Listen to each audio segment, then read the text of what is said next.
His MVP. Golfs one, right field. Forget about it. Rangers strike first.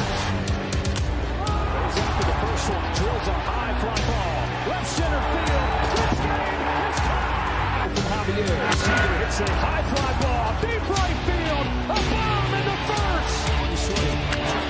Drive. It's tied.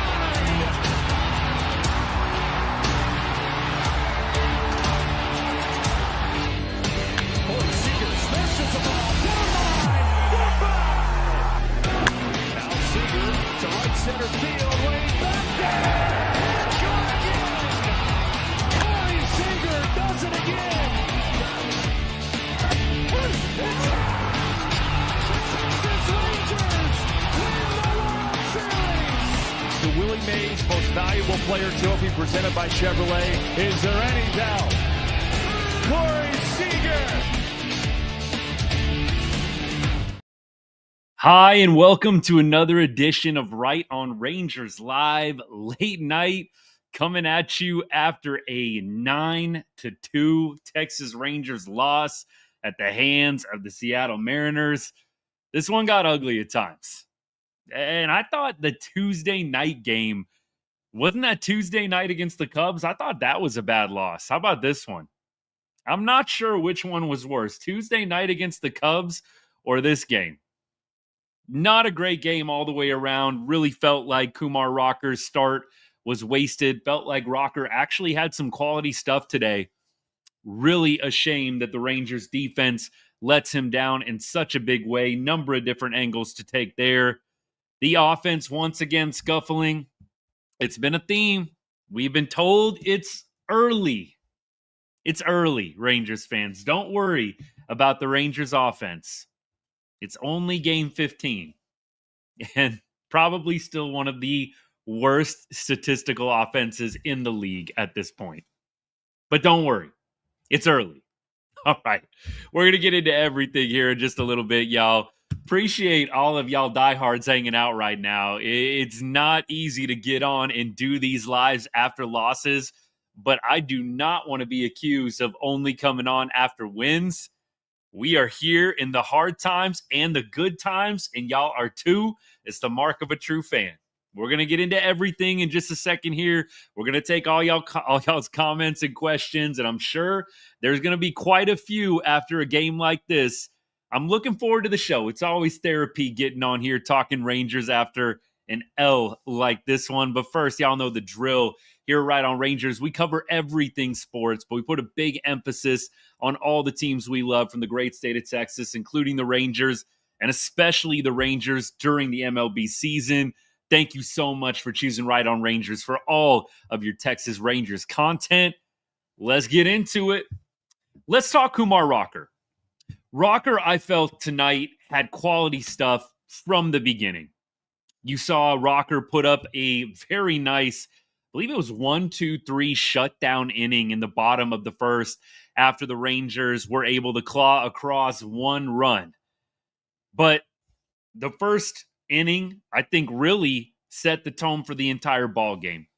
Brian Wu hasn't been great this year. The Mariners pitcher, starting pitcher, Brian Wu, has not been great. Rangers have bases loaded, nobody out.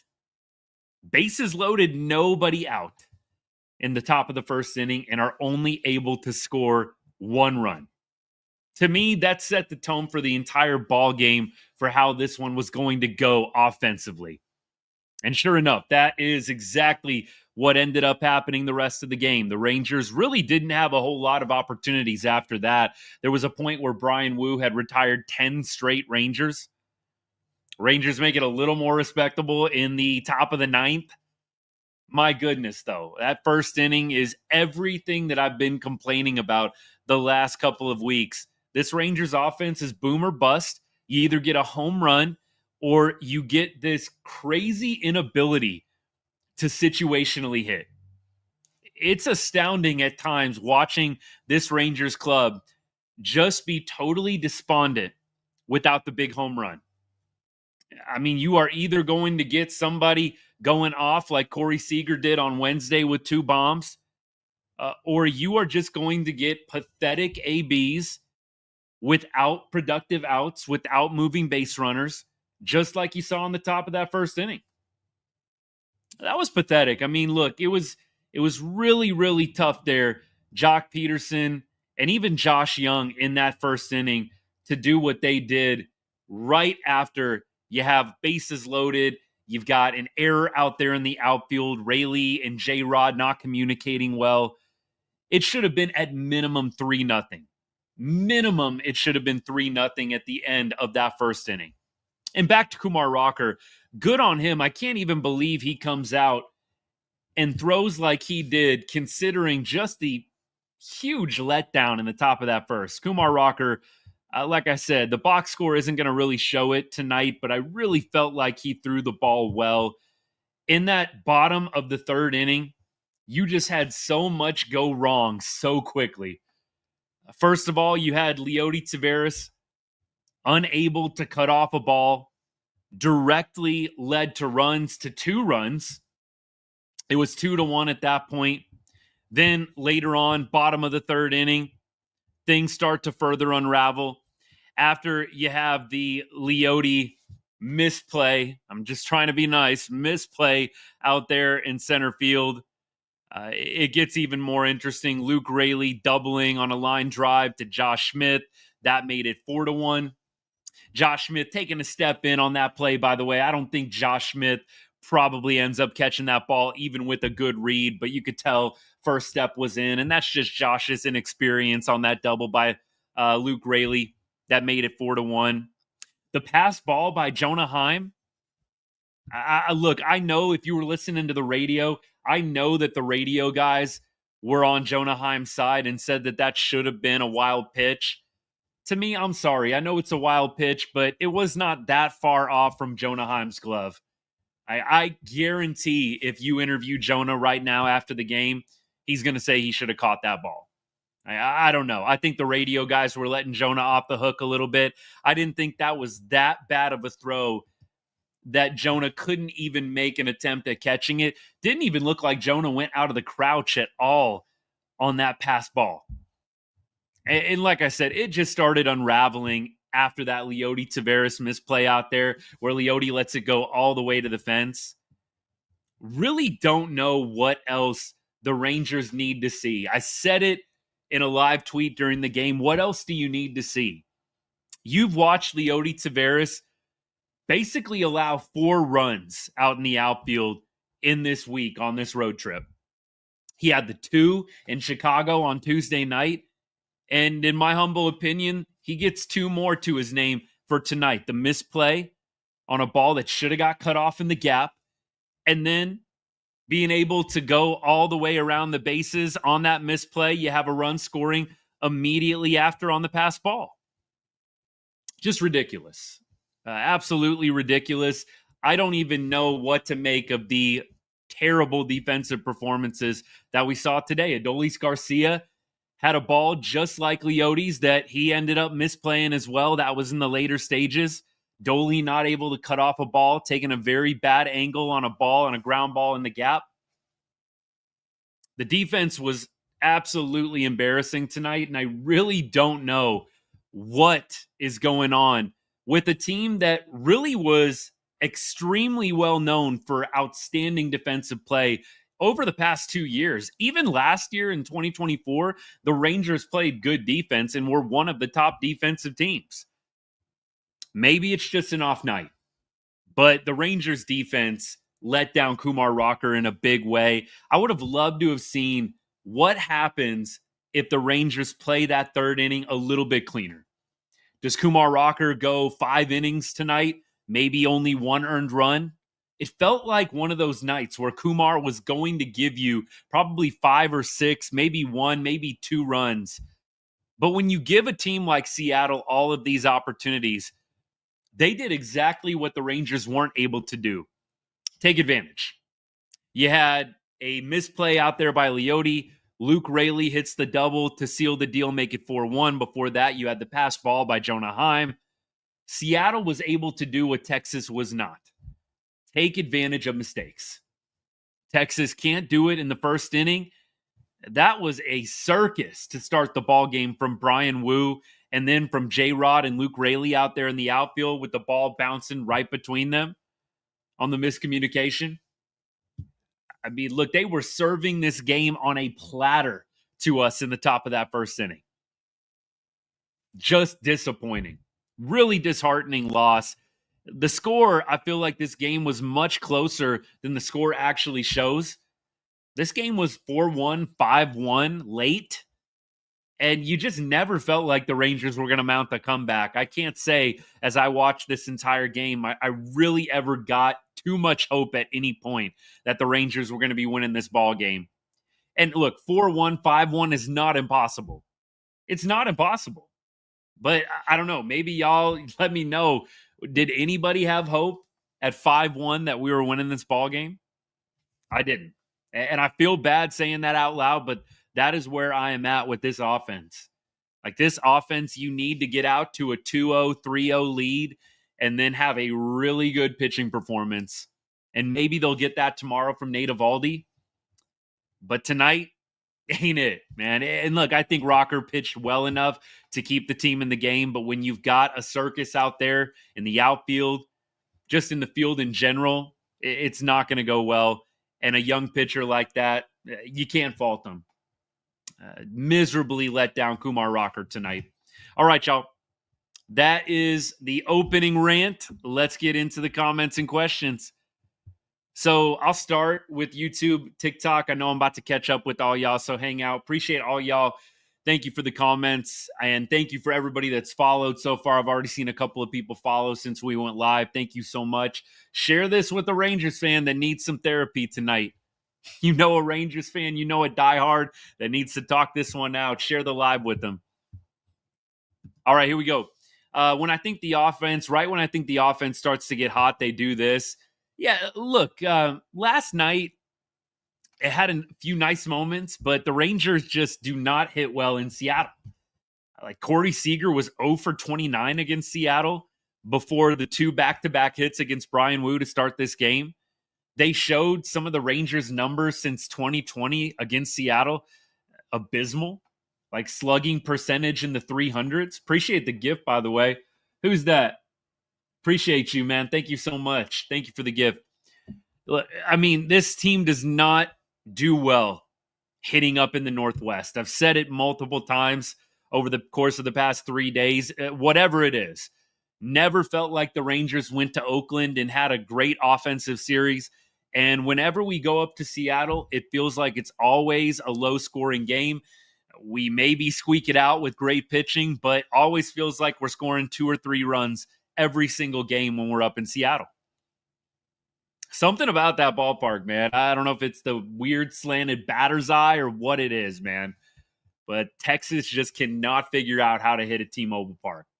Just can't figure it out. Maybe tomorrow is going to be a breakout game. I would love to see it, but Austin, I'm with you. John says I stopped watching in the 5th. How many of y'all stopped watching? Look, I do this for a living, so I got to watch, and it is painful at times, but I do enjoy even seeing the little performances. Like, look, I know it sounds stupid, but I loved what Sean Armstrong did today. He hasn't looked sharp, hasn't looked polished. He had a nice little outing there, sandwiched in between a bunch of yuck. Look, I got to watch the rest, got to stick it out to the bitter end, but I do not blame any Rangers fan that turned this one off early.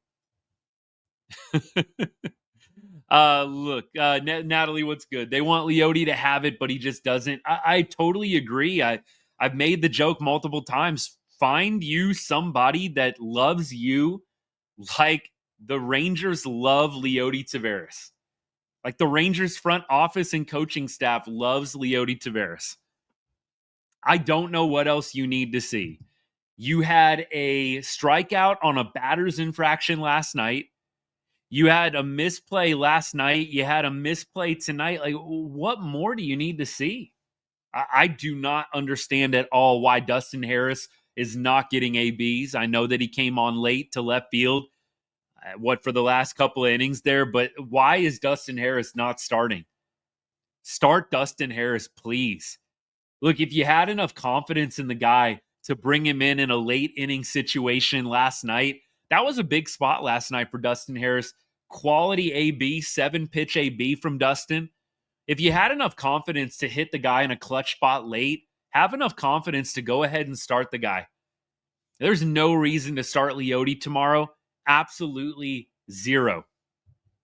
And I know we've gone off on Leote on the show multiple times this week, and it's warranted at this point. It is 1,000% warranted. But Leote 0 for 3 tonight, hitting 220.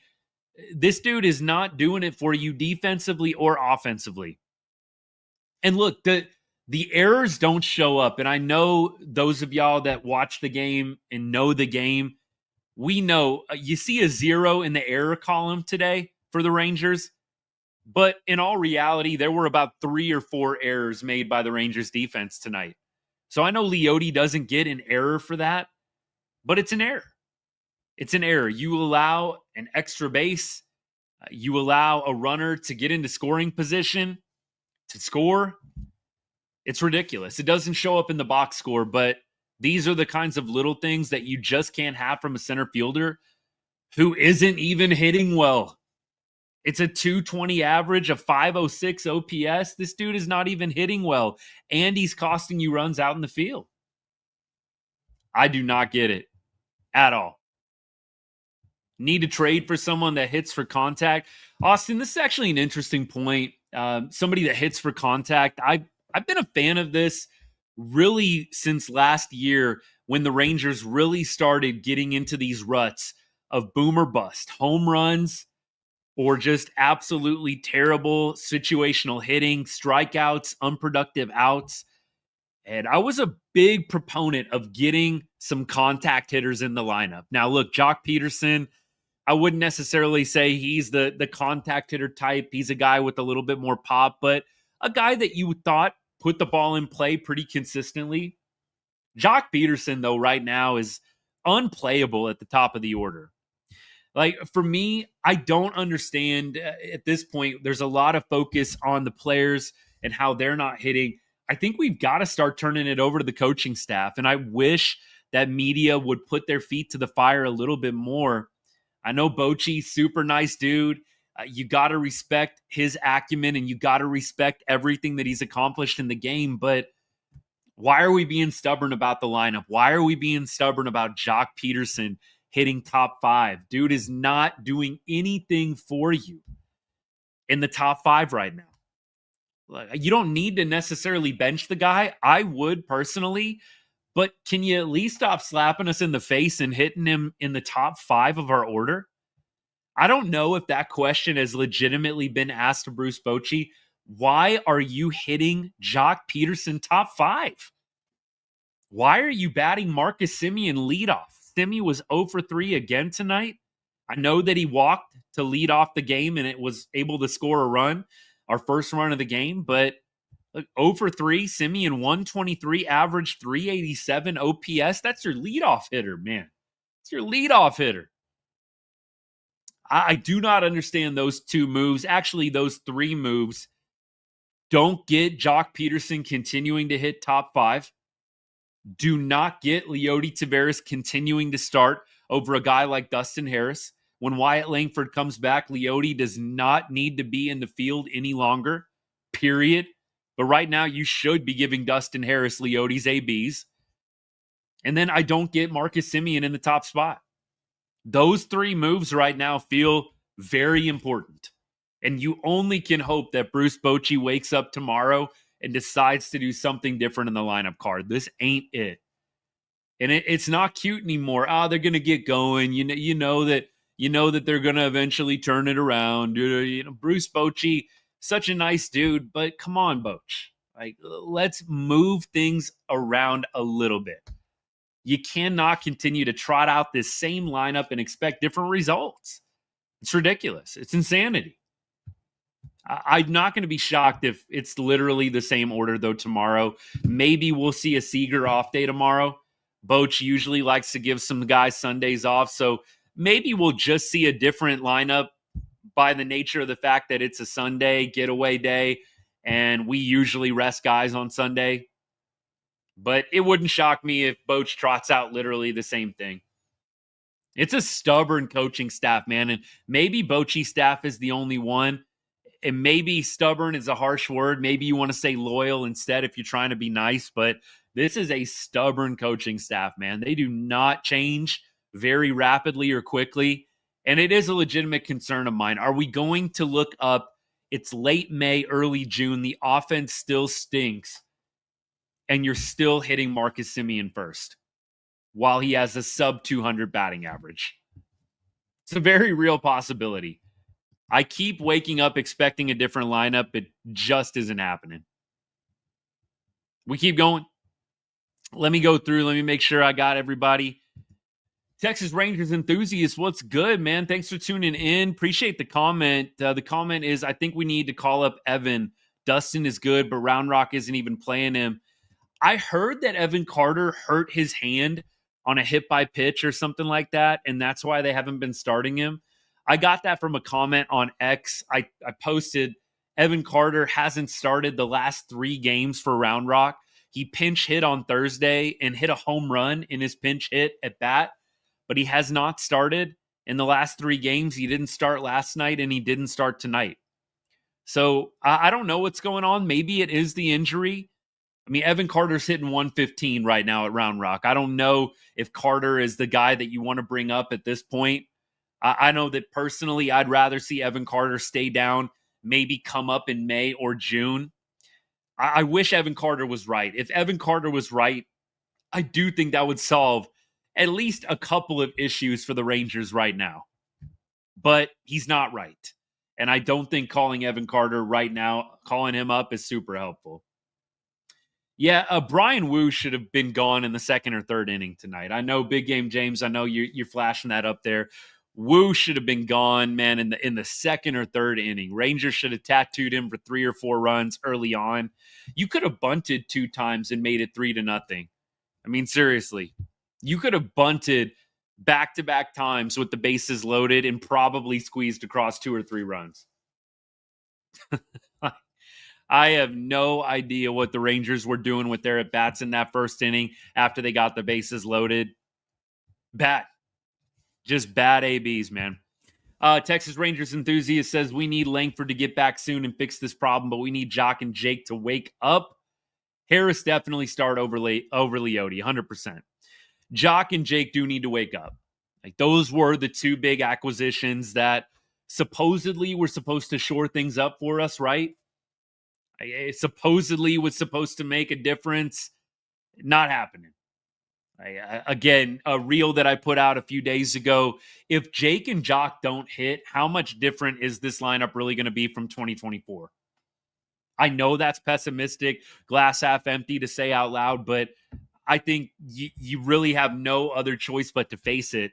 If you're not going to get Jock Peterson and Jake Berger hitting and hitting well, look, you've got a couple of dudes on the Rangers that regressed from last year, having a little bit better year this year. But if those 2 guys don't hit, I'm not very confident this is going to be a much better offense than what it was in 2024. All right, keep going. Appreciate it. Gio, what's good, man? Thanks for tuning in.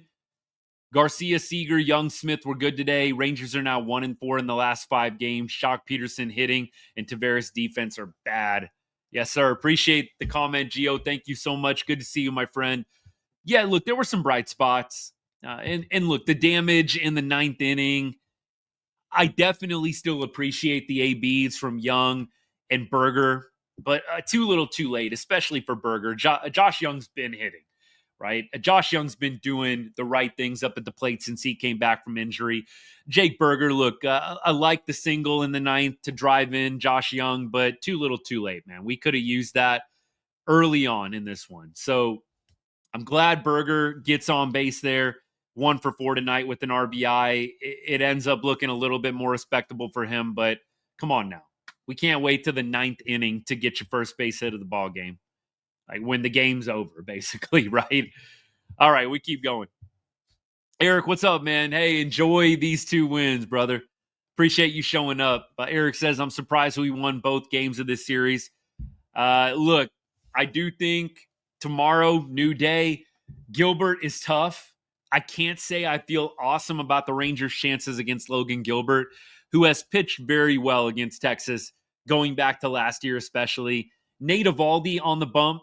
You feel good with big game Nate, with nasty Nate up there on the hill, but with the offense being as bad as it is, you feel like Nate has got to be darn near perfect. Like, we got to win 1-0 tomorrow.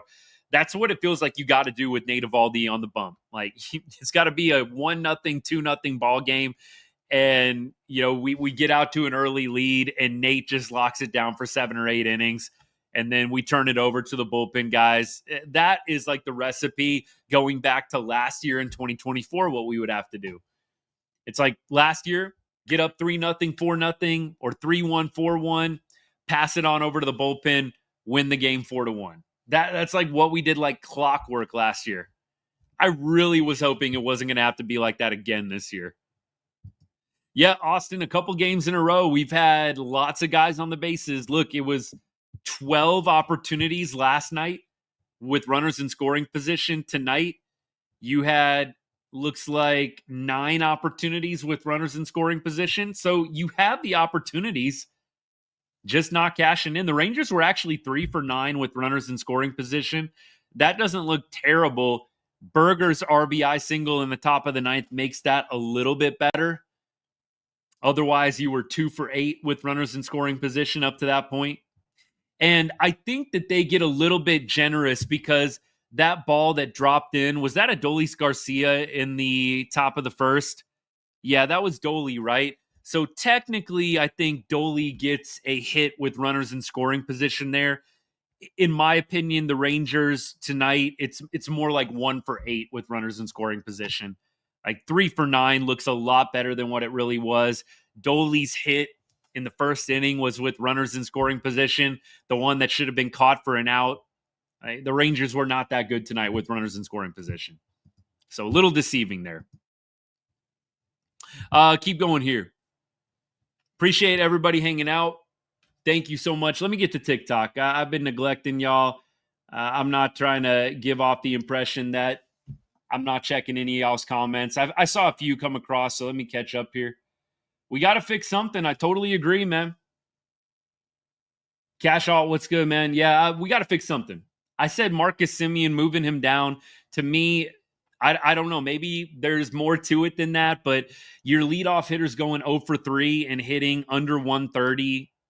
You got to do something different. Got to do something different. Carter needs to come back up. We already talked about Carter. I don't think Evan Carter's going to fix this right now. Evan Carter ain't going to fix this right now. Zach, therapy, you're in the right place, brother. Samantha, what's good? When are we going to change up the lineup? That's my question. When are we going to change this lineup up? You keep thinking when you wake up the next day and you're getting that tweet from the Rangers or whatever post on social media when they post their lineup, like, man, this could be the day. Are we going to mix it up a little bit? Nope, we ain't going to mix it up. We're going to keep doing the same thing and just hope that they break out of it. That's literally what we're doing. We're just praying. We're putting the same guys. We're literally copying the lineup, and then we're just pasting it the next day, and we're praying that it suddenly becomes different.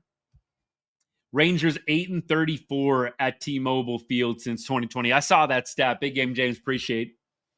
Look, it's been terrible. Up in the Northwest, it is a house of horrors for the Rangers. At least y'all didn't lose like the Dodgers tonight. I feel a lot better as a Dodgers fan than I do as a Rangers fan right now. I'll say that. I think the Dodgers are going to be fine. I don't know if the Rangers are going to be fine with this offense and not mixing up anything. I'd like to think that the Rangers are going to work their way out of this, y'all. Those of you that have followed me long enough, you know I'm pretty positive, but I just cannot believe that this early into the season, we're literally just watching a carbon copy of 2024. This is exactly how 2024 felt last year. And I just hope that the Rangers don't wait until July like they did last season to make a change. We literally hit the same lineup April, May, June. And then I think finally in July, we moved Marcus Semien temporarily out of the leadoff spot before putting him back there after like 2 weeks. Something's got to change. Jock cannot keep hitting top 5. And Marcus Semien, I would love to see out of the leadoff spot. Start there. Stop hitting Jock top 5. Stop letting Marcus Semien lead off games. He can still be a really good ball player. I know that it comes across as Marcus Semien hate. Marcus Semien's one of my favorite Ranger players. I love the heart and hustle. I love the gold glove. I love the power that he has. Marcus Semien could be very serviceable in the middle of the order. Like, I would have him hit 5th right now. My top 5, if everybody's healthy, I would be going Josh Smith. I personally would then have Wyatt Langford hit 2nd, move Corey Seager to 3rd. I want to see Seager hit with guys on base. I know Corey's not necessarily killing it this year quite yet, but I want Corey Seager with guys on base. Give me Josh Smith, Wyatt Langford hitting ahead of Seager. Then give me Josh Young cleanup. Give me Josh Young in the cleanup spot. Then Doley 5th. I'd hit Marcus Semien 6th. Or maybe if you want Marcus to hit 5th, I can roll with that and hit Doley 6th. Doley had a nice game today. I'd probably still hit Doley 4th or 5th, but that would be my top 6 in no particular order. Jock Peterson needs to be in the 7 or 8 spot, period. Dustin Harris needs to be in the 9 hole, and stop overthinking it. Just go from there. Gary, what's good? Agreed. Offense is garbage right now. It's garbage right now. It's not great. Some of the at-bats are just not competitive. Like some of the Jock Peterson at-bats tonight, it's not competitive at-bats. Like, he did have one good at-bat early on in the game. It was actually in the first inning. I thought Jock's first inning at-bat was actually quality. From there, it just got progressively weirder and worse. Shane, I feel like Carter should come back up for 3 to 4 games. I just don't think Evan Carter's the answer, y'all, and that's coming from an Evan Carter enthusiast right here. Love Evan Carter. Love Evan Carter to death, man, but I don't think Carter's the answer. It would feel good for a second. Then we'd watch him strike out 3 or 4 times in his first game, and we'd be like, oh, yeah, he ain't right. So I love Evan Carter. I want to see him come back. I don't think Evan Carter's the answer. The answer is stop hitting Jock Peterson top 5 and move Marcus Semien out of the leadoff spot. Just start there and see how things get better. But right now, Josh Smith and Josh Young, to me, are your 2 best hitters. Corey Seager, you could throw him in there. I know he's heating up a little bit. Josh Smith, Corey Seager, and Josh Young need to be hitting top 4 every night. You need those guys in the top 4. Period. So I hope that they start there. Evan Carter, to me, is not the answer right now. Mariners deserve some respect. They barreled up all night long. The Mariners got a lot of freebies handed to them. Big Game James, if you're still hanging out, I'm not going to deny the Mariners had some nice hits tonight, but you don't deny that the Rangers gave the Mariners quite a few freebies tonight and last night. So I definitely will give this. The Mariners took advantage, and good teams do that. Let's not pretend like this was an absolute domination masterclass.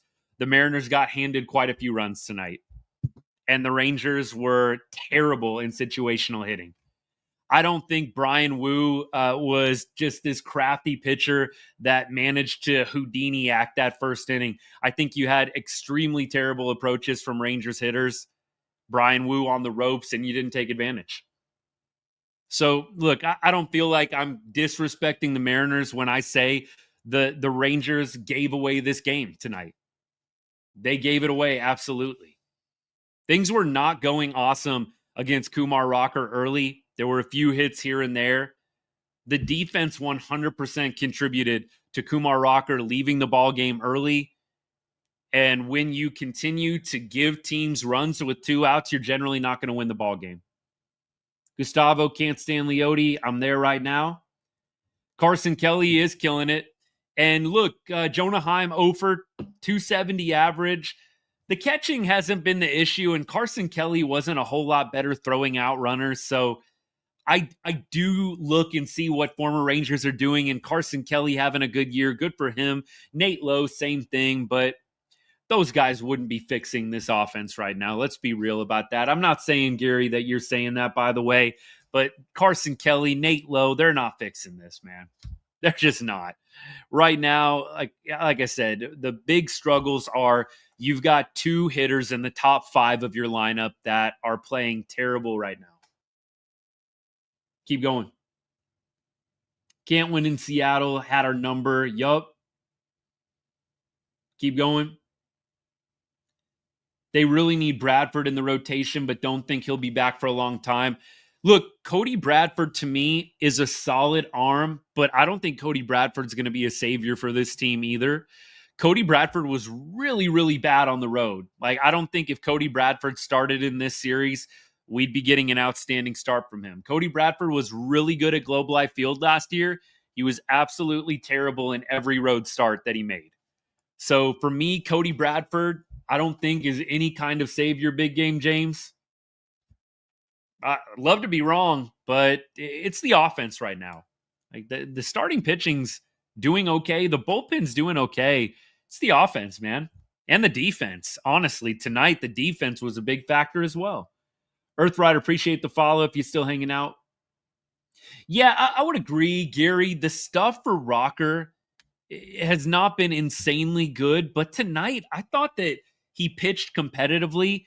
I just think with a rookie like Kumar Rocker, if you've got errors happening, especially 2-out errors when you're about to get out of the inning, it's just not going to go well for you. There's not a lot of guys that are rookies that have good enough poise to really lock it down on the road against a quality opponent like the Mariners. I don't think you can fault Rocker tonight. The numbers don't look great in the box score. Got to understand how much the defense let him down. I let him off the hook quite a bit tonight. I definitely do not think Kumar Rocker cost the Rangers this game. Leody Taveras, Jonah Heim, the bottom of that third inning, that is where the game was lost.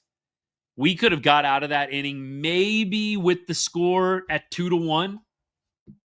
And then it's anybody's ball game. 4-1 just is a much different story. And then 5-1 later on, it changed everything. Keep going. Seattle doesn't hit well in Seattle. They did tonight, but that's what happens when you give teams free outs. Mariners just look solid. I do think they're a quality opponent. I think the Rangers gave them a lot of runs. I'm tired of the excuses too, Joe. If you're still hanging out, that's what I mean. Like, how many times are we going to hear Bochy? Well, they'll get going and it'll be all right. It's just not working out right now. That's my best Bruce Bochy, by the way. Take it or leave it. I hope I got it. I hope I got it down. I feel like I kind of low key nailed that impression, actually. But y'all tell me how I did. Like that's what you hear from Boch every night. Well, that's literally every post-game interview. Every post-game interview. So I definitely think at this point you got to make some kind of changes. I just don't know if Boch is going to do it. Victory Plus wasn't even working, huh? I watch on MLB. I just buy MLB TV, but I live in Vegas, so a lot of y'all know that. So I don't even buy Victory Plus. I didn't buy Ranger Sports Network. I just buy MLB TV, and you just get everything. I just get blacked out whenever they're out on the West Coast, basically. But Seattle, far enough north that they don't claim Las Vegas as a territory. So fortunately, I got to watch the games tonight. Well, maybe unfortunately, based on the result tonight. I can't say, Will. I can't say I feel like the Mariners seem like this big contender. I really don't have a lot of fear for certain guys in their lineup. Like for me, Julio Rodriguez, definitely. He's hitting 190. J-Rod's hitting 190. Arozarena's hitting 173. Cal Raleigh's hitting 214. The Mariners' big bats are not killing it. Like they are not killing it right now. So look, I can't say that I feel that way. I don't feel like the Mariners look like this juggernaut contender.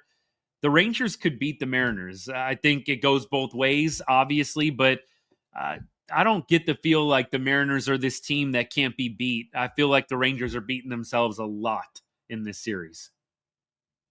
Tristan, what's good? Totally agree. Lineup switch up. Very much needed. See if I can catch up here. Tough loss today. Kinsler 16. What's good? Leighton, appreciate the follow if you're still hanging out. I've gotten every night that I look like Cal Raleigh. Every night. Some of y'all can vouch for that.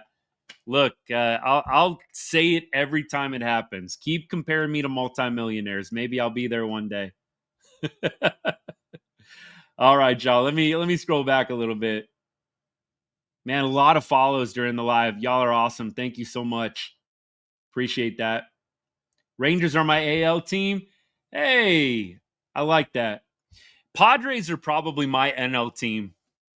I watch a lot of Padres baseball just because they're on the local TV here in Vegas. And Padres to me have always kind of been a fun team. Plus, I love Yu Darvish. Yu Darvish on the Padres. I like cheering for Jurickson Profar. Unfortunately, got popped with the steroid stuff. But I think Martin Perez was out there. There was a time where there were several Rangers that were on the Padres. And I just always found myself cheering for them. So Pods are my NL team for sure. Let me see here. What do we got? TikTok's always messing with my comments, man. Jock has to sit. Yes, he does. Absolutely, he does. Like tomorrow, give Jock a day or hit him 7th. Just not top 5 again, please. Please. Maybe they need a third hitting coach. Having 2 coaches never works. I don't know, man. They just switched hitting coaches. Hires went to Atlanta. I thought that this was going to be a good thing. It ain't working so far. We need Doley to stay consistent and not go in these little streaks. Doley had a nice game today. Look, the one hit is lucky. He went 1 for 4, and his base knock was kind of a weird, like off the end of the bat hit. So Doley, I think the box score looks a little bit confusing. I felt like Doley only had an okay night tonight. I know it looks like he went multi-hit. One of those hits was the ball that dropped in between, and the other one was kind of an off the bat, soft line drive, not really squared up. What does the pitching look like? The pitching, I thought, was not the issue. I know that you had Bosley get hit around a little bit. Bosley was kind of the fall guy, though, at a certain point. In that bottom of the 7th inning, Doley lets the triple get by him. Freaking Rowdy Tellez going for a triple. That's how you know somebody messed up, when Rowdy Tellez is going around the bases for a 3-bagger. Rowdy Tellez, man.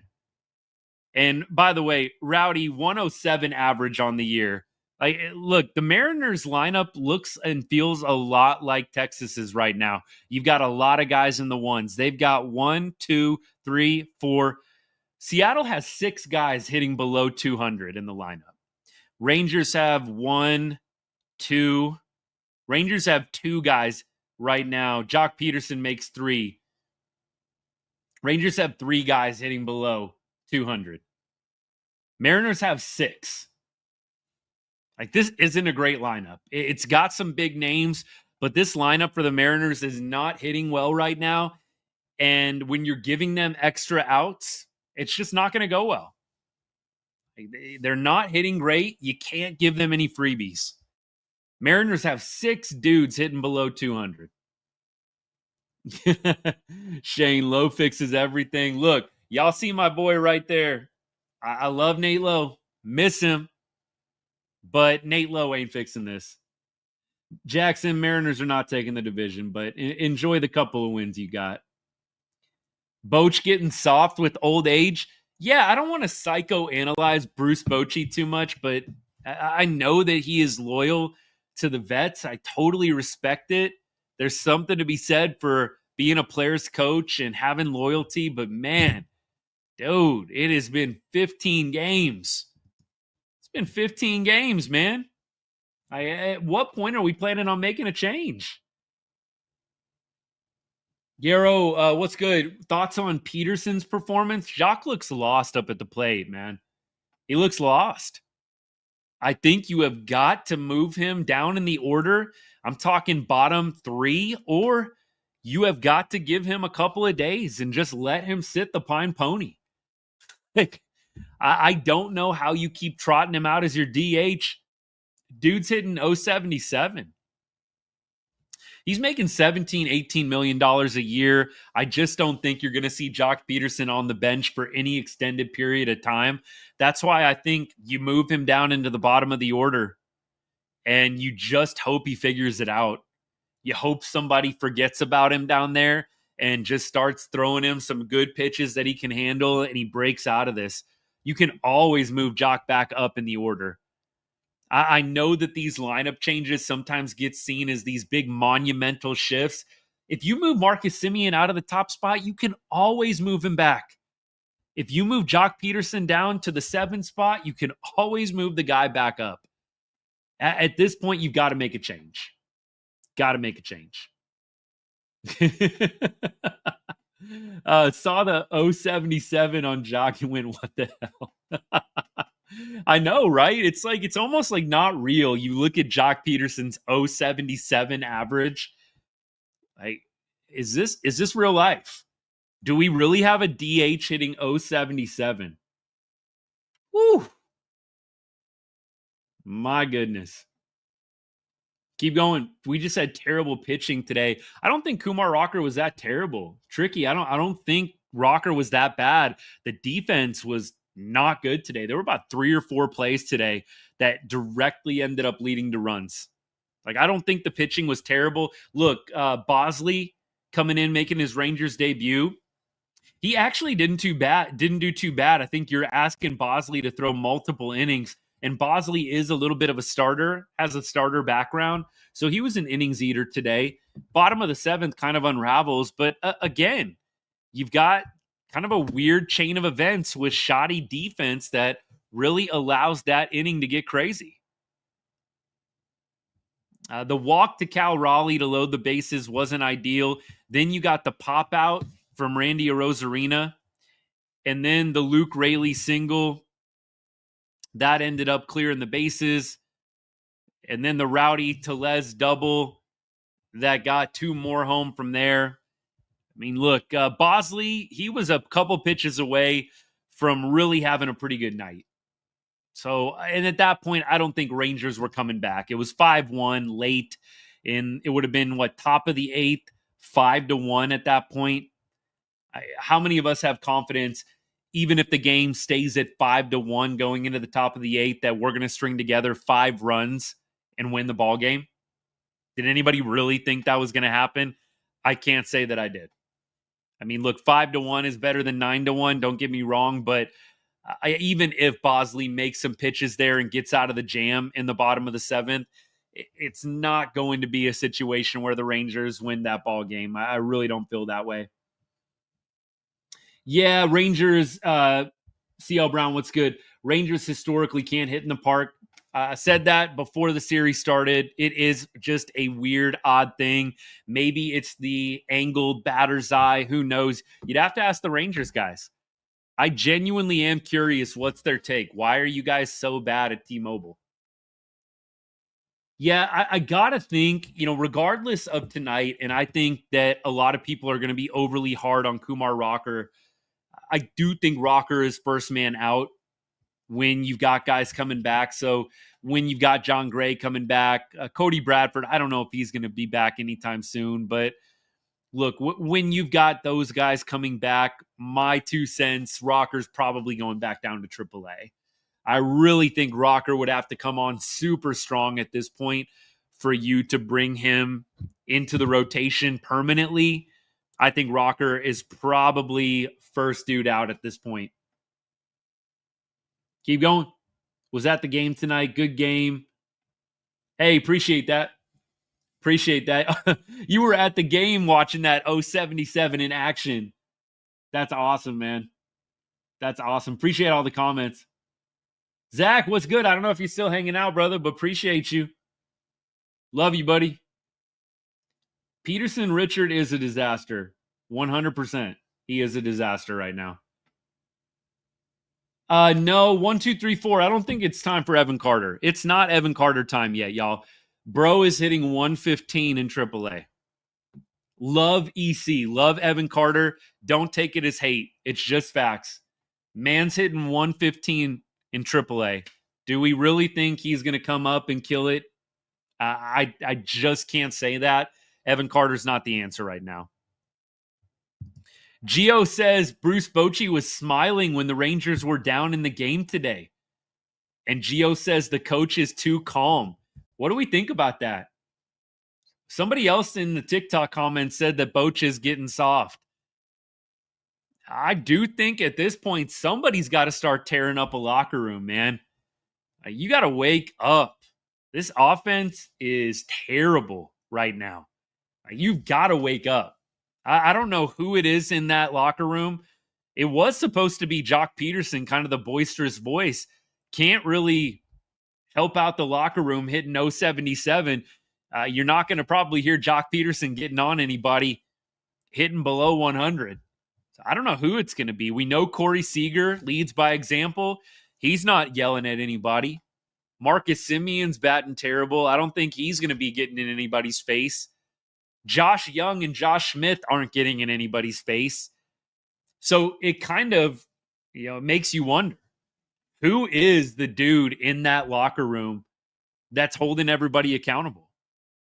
Like, you really don't have anybody that, in my opinion, is going to be stepping up, lighting it up, and getting some kind of change out of this club. It's got to come from the coaches, I think. Cripple King says, I kind of want Gray in the bullpen. Yeah, he's coming back as a starter. If Kumar Rocker can't figure it out, he's coming back as a starter, bro. I mean, it's just how it's going to be. I have said this. Hyman Higgy, this is a good comment. Hyman Higgy need to switch between catcher and DH. That is the alternative. If Jock Peterson keeps doing that, I do think you have got to just hit Hyman Higgy in the lineup, catcher, DH, alternate, go from there. But at this point, I don't know how much longer you can keep doing what you're doing with Jock. The only problem, though, is that you have got Jock Peterson making $17, $18 million a year. That's just not something you want to see on the bench. Colby says it's potentially time to trade Marcus Semien. Look, I don't think a lot of people are going to want the Marcus Semien contract. Marcus Semien is on the team for 4 more seasons after this. I do not think there's a lot of people that want the Marcus Semien contract.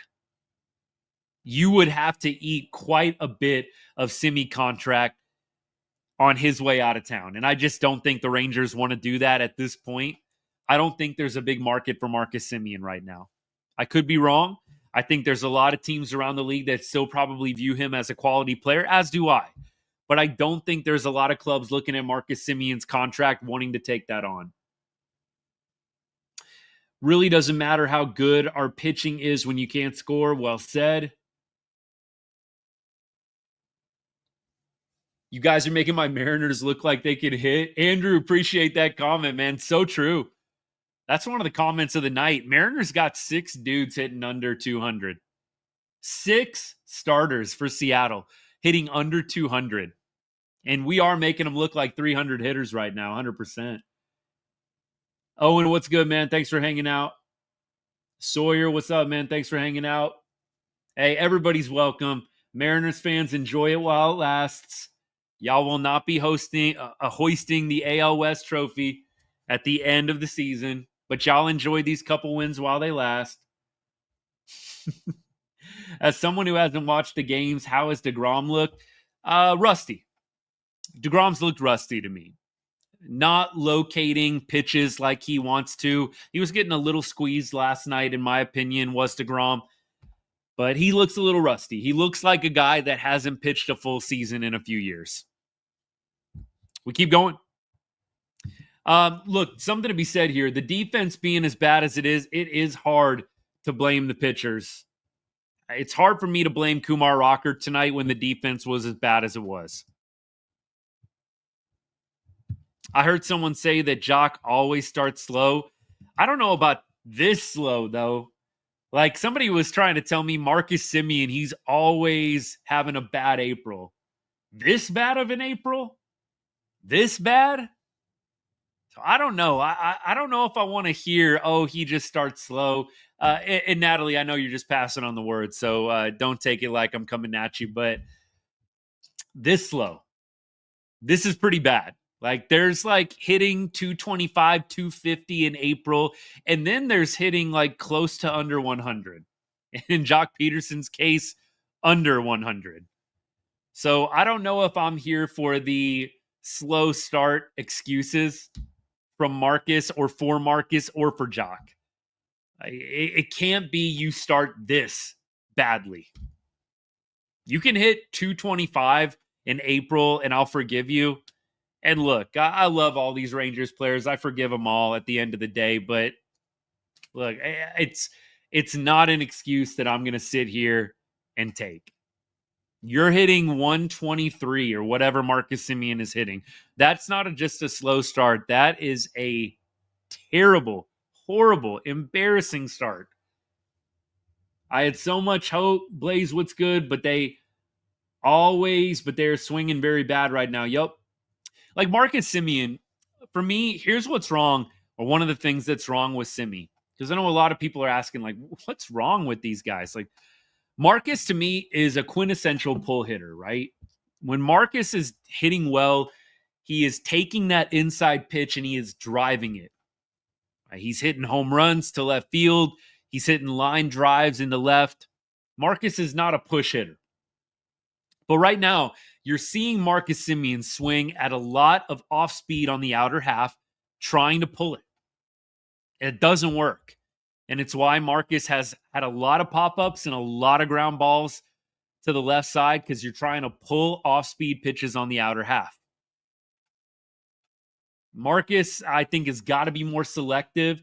And if you are not going to push the ball to right field, which Marcus really doesn't do, like I said, quintessential pull hitter, if you are going to try and pull everything, you cannot be swinging at off-speed on the outer half. Or you've got to figure out how to take the ball to right field. Feels like every game there's at least two ABs where Marcus is trying to pull a slider or a curveball off the plate or on the outer half on the black. You're just not going to do anything trying to pull a pitch like that. You can serve it out to right field, but Marcus pulls everything. I do think that's one thing for sure that I've noticed with Marcus. The pitch selection's got to be better. You're swinging at pitches that are not in your wheelhouse, that you are not going to pull with success. We keep going. Gio, Rangers run differential is minus 17, which is one of the 5 worst in the MLB right now. Woo! The offense has got to be in the bottom 5, and there's the run differential in the bottom 5 too. There we go. AJ, appreciate that. Look, I've got a lot of respect for this Seattle team. I love a lot of the players that Seattle has. Like, I really like J-Rod. I know he's not hitting super great this year. I definitely am a fan of Logan Gilbert. Love the way that dude pitches. And Kirby, I think Kirby is a great pitcher as well. I know he's hurt right now. The Mariners have a lot of fun players. They're a quality opponent. They're not this good, though, to the tune of waxing us 9-2. Like I said, they've got 6 guys hitting under 200 right now. The Rangers can hang with the Mariners and vice versa. Like I've said it from the beginning. I know some of y'all are coming in brand new, but I said this AL West race was going to be tight. And I saw the Rangers at the end of the year pulling away slightly, winning the division by 2 or 3 games. But I said this division feels like it's going to be tight all year, and I do think that is going to end up happening. Keep going. Does Boch have the courage to bench Jock for a bit? I think Boch might be fighting the management on that a little bit, don't y'all think? My point is, if you're paying a guy $18 million a year, clearly you're paying some guys more like Marcus Semien and Corey Seager. But Jock Peterson's probably your 3rd highest paid player on the offensive side behind Seager and Semien. I just don't think that they're going to be benching him easily. I think CY would definitely not have any issue with Bochy moving him down in the order. But I kind of feel like a $17, $18 million player, that's got to be a conversation with CY before you just bench a dude like that. So I don't think that's a Bochy decision to bench Jock. I think it is to an extent, but I think he's going to collaborate with Figueroa and Fenstermaker and CY. Do we really want to bench a guy that we're paying $18 million a year for and just signed in the offseason to help fix the offense? I think you're going to see Jock dip in the order before you see them straight up bench him. Peterson, somebody said Peterson's actually started hot at the beginning of the year before he came here. If that's the case, I just got a little bit more depressed. I think Evan Carter's future, Alex, looks really solid. He's 22, 23 years old. Dude's got a ton of playing career left ahead of him, but right now he's just not right. You're hitting 115 in AAA. Evan Carter's not right. He's not going to come up and fix this. Simeon got to go to 9 blades. I don't think that's going to happen, but I definitely would like to see Marcus hit 5th or 6th at this point.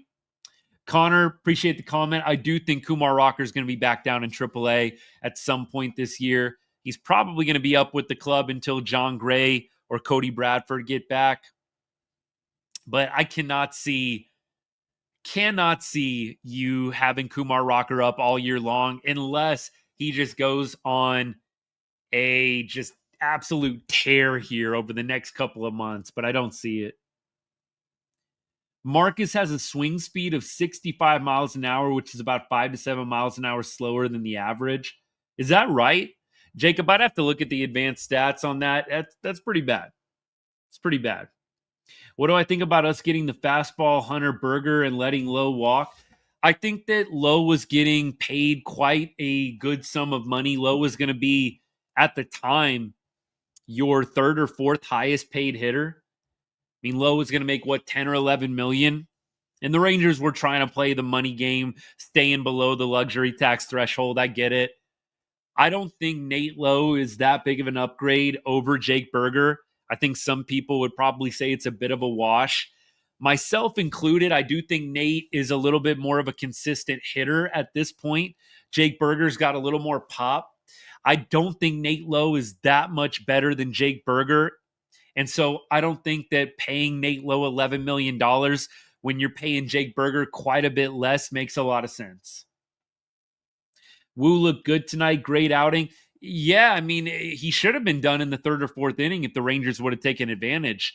But credit to him, he worked out of a very dangerous situation in the 1st inning. And at one point, Wu retired 10 Rangers in a row. Good for him. I got excited when Marcus walked, and then he went back swinging at everything. Yep, I felt the same way. I'm like, wow, starting the game with a walk. Marcus. And then, 3 at-bats later, 0 for 3, and swinging at bad pitches. We keep going. Let me see what we got. TikTok is throwing me all over the place with the comments. Angels, I think, are probably going to regress a little bit. I can't see them sustaining the early success they've had. I think the Astros have too much quality. I think the Mariners have too much quality. I think the Rangers have too much quality. Plus, the A's got better. I can't see the Angels hanging. I'm not saying that they're going to be terrible. I think they might be able to be around 500 this year, maybe, 80 wins, 81 wins.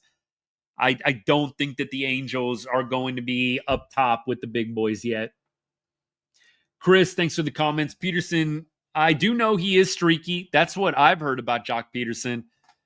Right now, this is quite the streak. Hitting 077 to start the year, man. We need him to get hot in a bad way right now. So they are real. Rangers fans. Yes, sir. In the flesh. What was the reason of our loss? Chase, bad defense, no hitting. If I could just keep it simple for you. Do I think we're having a deep run in October? I think we have the potential. It doesn't feel like it right now after a loss, but I think we have the potential to go deep into October. But right now, it doesn't feel like it. Fire Jock, Carter says. Yeah. Definitely feel like doing that right now after watching him have another terrible game. Think you got to move Jock back, no doubt. He should be hitting no higher than 7th tomorrow if he is in the lineup. Tomorrow's pitching matchup is going to be incredible. Thank you. I said on, I think, Thursday or Friday, or maybe it was on Wednesday after the series with the Cubs was over. Why is tomorrow not on Sunday Night Baseball? Rangers, Mariners, interdivision rivalry. Look, in 2023, the Mariners could have knocked the Rangers out of the playoffs. They would have had to have swept that series, right? And the Rangers ended up winning that Saturday game and clinched the playoff spot. But I think that this should be a Sunday night baseball game. And you've got Evo versus Gilbert. Stunning pitching matchup. 2 division rivals. But instead, we're going to watch Dodgers Cubs. Because Dodgers. Ohtani. I had the joke last year. At the end of my show, I would always go to MLB.com. We'd run through kind of the big stories of the day. And look, the show has gotten so full of Rangers fans that we really haven't had to do that. And I've mostly just kept it all the way Rangers. But the running joke last year was if you go on MLB.com, you're either going to see one of 2 things: Shohei Ohtani or the Yankees. It like never fails. I would love, I'll probably be wrong going to it right now, but I felt like every time I'd go to MLB.com last year, you were either watching, Dodgers, Roki Sasaki. So I should have said, you're either going to see the Yankees or the Dodgers on MLB.com's homepage. Sure enough, Roki Sasaki on the homepage for MLB.com tonight. Right on cue. Yeah, I wish it was ESPN baseball, Rangers, Mariners tomorrow night. That'd be a lot of fun. It'd be a lot of fun. It just doesn't have the star power, but the real ones know what a good matchup it's going to be. I'm looking forward to it. What are some offseason moves that I want to see or trades before the deadline? I think you've got to figure out this center field thing, don't you? Like, you've got to figure out center field. Are you going to fully commit to Wyatt Langford in center, Josh Smith in left?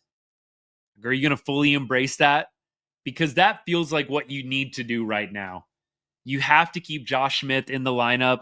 You're not going to be able, I don't think, maybe you could have Josh Smith DH, but with Jock Peterson making so much money, I just don't see them moving off Jock in the DH spot. So I only say Wyatt to center, Josh Smith to left, because I don't think that they're going to be giving up the DH spot. I think Jock Peterson is going to maintain that for a long time unless he just hits like this for like 2 months straight. You're paying the dude $18 million. I just don't think they're going to move away from Jock Peterson quickly. But in an ideal situation, I think the Rangers go get 2 things at the deadline. Go get an outfielder that can actually hit, and then go get a relief pitcher. Go add some depth to the bullpen, maybe a Ryan Helsley. That's what I would be interested in. Keep going. Yeah, Haley, agreed with you. Don't think it's going to be a high-scoring game tomorrow. I mean, the Rangers' offense is not hitting well, but you've got Evo on the bump for Texas. Maybe the Rangers are going to be able to squeak one out, but Logan Gilbert is fire. Dude is a really, really good pitcher, and that's putting it lightly. Is DeGrom injured or something? No, he's just, I think, a little bit rusty, still getting back in the groove.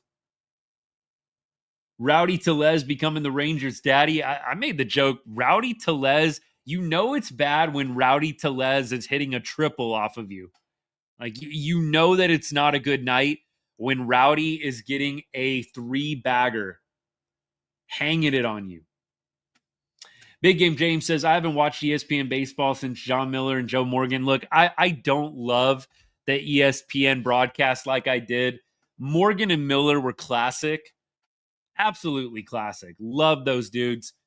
I can't say that I'm a big fan of the broadcast team Sunday Night Baseball. Usually what I'll do, if I can, is I mute it and I see if there's a radio feed. I'm not big time on the ESPN announcers, the ESPN crew, but it's just fun to have a national game. I think that's my point. It's fun when your team is on national TV and all the eyes are on you.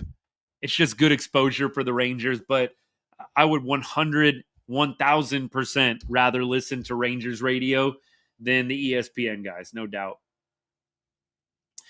George Kirby, I love George Kirby. I don't know enough about his injury or timeline. If any of y'all Mariners fans are hanging out still, help me out on that one. It's a good question, but I really like what George Kirby's got in his repertoire, and he pitched well against the Rangers last year. So George Kirby, very high on him, extremely high on Logan Gilbert. Seattle got a lot of good pitching, man. It's a spoil of riches out there, honestly, with the starting pitching. Really, really good. Kirby and Matt Brash are coming back within 2 weeks. And Brash is solid, too, out in the bullpen. Brash is a good arm for sure. So Mariners are only, sounds like, going to get better in the pitching department in the coming weeks. All right, y'all. What do we got? Anything that I missed on this side of things? Berger is better at hitting the fastball than Lowe. Natalie, I think that is a good point. Defense doesn't win championships if you can't score. Austin, if you're still hanging out, that's a good one. That's so true. Like, if you can't score, you're not going to be very successful. The defense does have to be very, very good. And when the Rangers won the World Series, they had the second best fielding percentage in baseball behind the Arizona Diamondbacks. And look, fielding percentage doesn't always tell the whole story. Like tonight, the Rangers had multiple bad plays out in the field that didn't show up in the box score. No errors for the Rangers tonight. If you watch the game, they probably had about 3 or 4 errors out there in the field that just don't technically get classified as errors. Keep going. Clyde, what's up, man? Thanks for tuning in. Need Wyatt in center field and leading off. I wouldn't mind Wyatt as a leadoff man. I really wouldn't. Josh Smith, I think, is who I would probably prefer, but I have no qualms with Wyatt Langford leading off. You got a guy that walks, sees pitches, hits, puts the ball in play, doesn't have like crazy over-aggressive mentality up at the plate, and he's got pop and speed. Josh Smith, probably I would prefer in the leadoff spot. Then I would hit Wyatt 2, and I'd hit Corey Seager 3. Give Corey the opportunity to have Wyatt and Josh on base ahead of him. I would love to see that. I don't think they're going to do it, but I would love to see it. Clyde says, heavily invested in Wyatt's rookie card, so no bias at all. Hey, I can respect it, man. I need to start getting more into that. I actually love collecting baseball cards, but just so busy, haven't really had time to invest a whole lot of energy or effort into it. But with how big it's becoming, I have thought to myself a few different times, I'd love to get into baseball cards more. Texas Repo, what's good? I'm somewhat disappointed in the start of the season. When you lose Bregman, Tucker, Verlander, and others, it's going to be tough to win the division again. Yeah, I'm interested to see how the Astros are going to do this year. I definitely think that the Astros still have a quality team, but I do feel like they downgraded a little bit. But it's early. It's early. So we'll see what happens. But yeah, look, the AL West, none of the teams so far in the AL West feel like they're going to run away with the division. None of the teams feel like that. Ryan, what's up? We talked a little bit about Evan already, so I'll just give you the short version, my friend. But Evan has been not doing great. In AAA, he's batting 115. Did have a pinch hit home run on Thursday night, so that's a positive. I think it was like a 102, 103 off the bat. Pinch hit bomb, that's not easy. But he actually hasn't started the last couple of games. Somebody was telling me that he got hit by a pitch and maybe they're keeping him out because of that or just being careful with him. I don't know.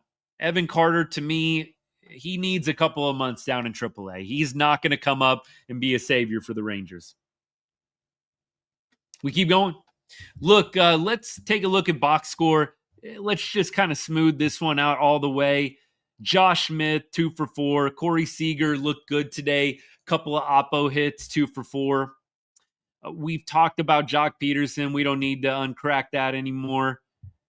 Josh Young, we haven't really talked a lot about Josh Young. How good has he been since coming off of the IL? got to have Josh Young hitting top 4 from here on out. Until Wyatt Langford gets back, there's no reason why you need to have Josh Young outside of the top 4. Move him up, get Josh Young, getting as many ABs as you can at this point. Jake Berger, we talked a little bit about Berg. He goes 1 for 4 tonight. The hit kind of comes at a meaningless time. I need more out of Berg. I've got to see Jake Berger actually hit when it matters. And let's see. Berger had 2 runners left in scoring position with 2 outs. Leote had a runner left in scoring position with 2 outs. Yeah, look, definitely not a great night for the bottom of the order. Jonah Heim 0 for 4, Leote 0 for 3. Can I get Dustin Harris some ABs, please? Can we give D. Harris some ABs, please? Haley, well said. We are professionals at leaving runners on base. Absolute pros at it. Wyatt's coming back, I think, for the A's series, which I think is like April 22nd. I thought that's what I saw. So we'll see. We'll see when he comes back. Hopefully he progresses well.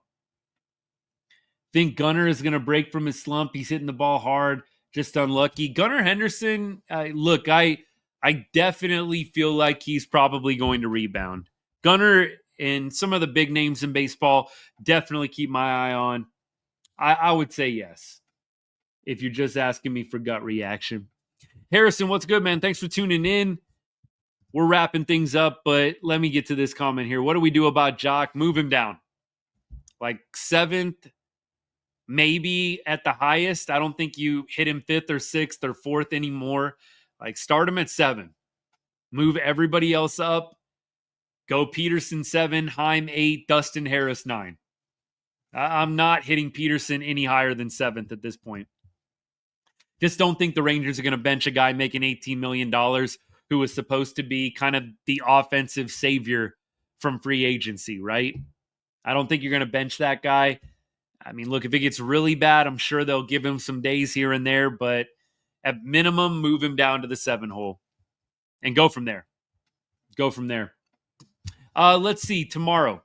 We talked today with the pitching. We talked about Bosley. I talked about Sean Armstrong. Look, it was a kind of a bad situation and the game was already over, but I'm glad Armstrong comes in and has a good night up there. Look, it's little things for me, and you never know what moments are going to propel guys into a really, really positive cycle. So I'm hopeful that even though tonight Sean Armstrong pitches in a really meaningless role, that maybe this propels him into a very solid run of quality relief appearances. That's the hope.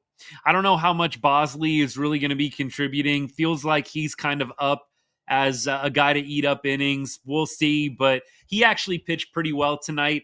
Bottom of the 7th, just got away from him.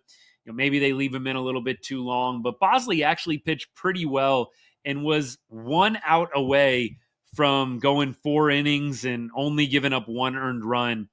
A little 2-out rally there in the bottom of the 7th really inflates the score, the stat line for Bosley as well. So look, the pitching and the numbers you see for the pitchers, it doesn't look great, but I really don't think it was as bad as what it seems. So tomorrow, let's go to the matchup. Let's go to the stats against each probable starter. If my computer will ever catch up. Tomorrow is a 3:10 start if you're in Texas. 1:10 for me out here on the West Coast. So let's see how each team is fared against each respective probable starter. Let's go Mariners against Evo.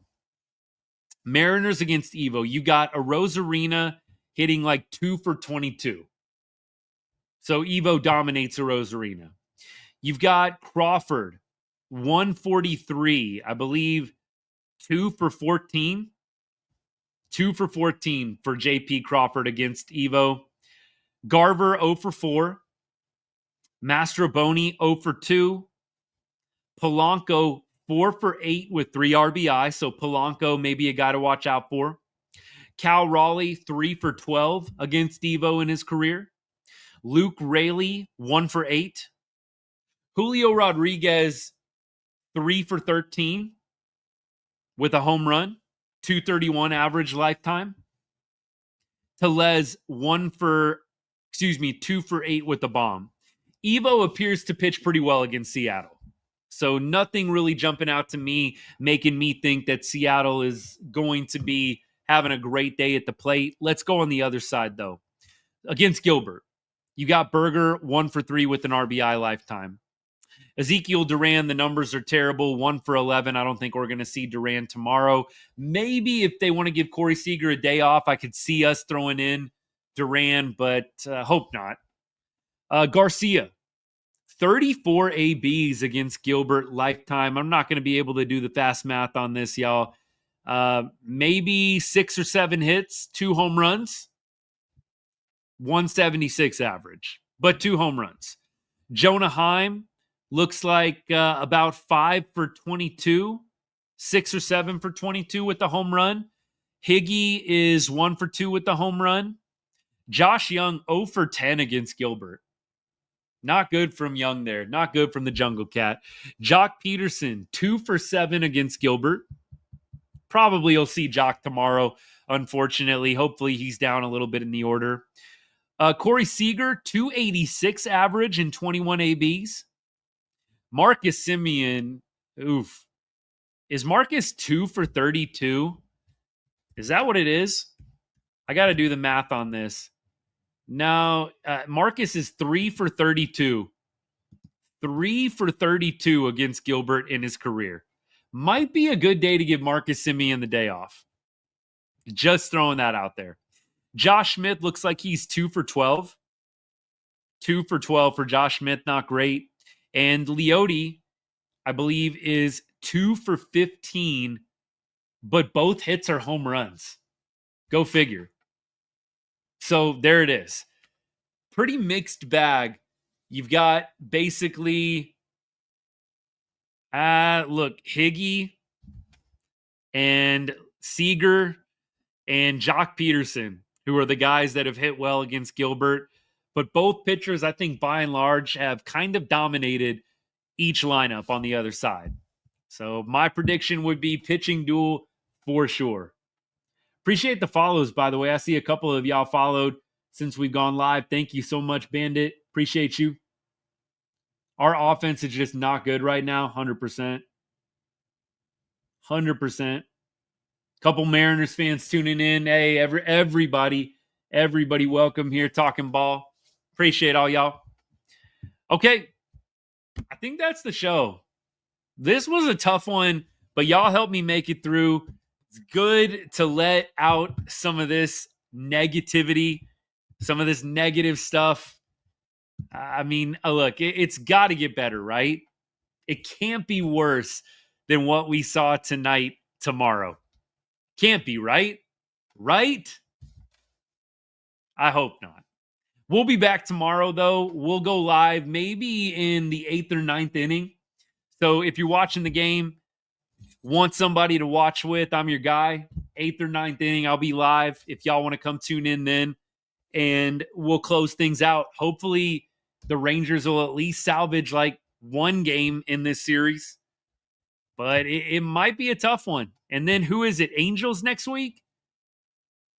Man, I don't know. Hey, I think it is Angels. I think it's like a 3 or 4 game set with the Angels. And then we play the Dodgers next weekend. Oof. I would like to think it gets easier against the Angels than it is against the Mariners, but I don't know right now with this offense. All right, y'all. We'll be back tomorrow. Probably put out a video at some point between now and then. Something from today's game for the people that weren't able to catch the long form, to catch the live tonight. So check that video out. If you know somebody that's a diehard, you know somebody that loves the Rangers, please share one of my videos with them. I saw a couple of y'all shared the live while we were live.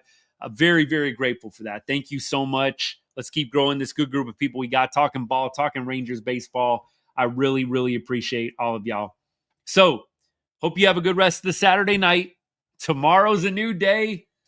Sun will come up and we will flush this one out of our system and get ready, hopefully, for a Rangers win tomorrow. It's not going to be easy. It's not going to be easy against Logan Gilbert, but hoping the Rangers get a couple of breakthroughs up at the plate. Evo being Evo, hand it off to the bullpen to slam the door. That's got to be the recipe. If I don't see you tomorrow, hopefully I'll catch you during the Angels series next week or on the replay. And as I always say to end every show, God bless and go Rangers.